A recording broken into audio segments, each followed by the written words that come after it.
નમસ્કાર દર્શક મિત્રો, આપ જોઈ રહ્યા છો ગુજરાત ન્યૂઝ 86। અવનવા સમાચાર મેળવવા માટે આપ અમારી ચેનલને લાઈક કરો, શેર કરો અને સબસ્ક્રાઇબ કરો।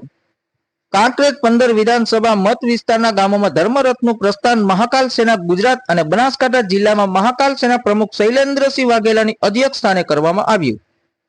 પ્રાપ્ત વિગતો અનુસાર બનાસકાંઠા જિલ્લામાં ગત તારીખ 27/4/2024 ના રોજ શક્તિપીઠ અંબાજી ખાતે ધર્મરથનું પ્રસ્થાન કરાવ્યું હતું, જેમાં હવે જુદા જુદા તાલુકા અને ગ્રામ્ય વિસ્તારોમાં રાજપૂત સમાજ અને અઢેરા આલમના લોકોને સાથે રાખીને ધર્મરથનું પ્રસ્થાન મુડેરાથી શુભ શરૂઆત કરવામાં આવી હતી, જેમાં જોશી વજેરામભાઈએ મહેમાનોને કુમકુમ તિલક કરી ફૂલહાર પહેરાવીને સ્વાગત કર્યું હતું। ત્યારબાદ હવે મહાકાળી માતાજીના આશીર્વાદ લઈને એક નાની સભા યોજી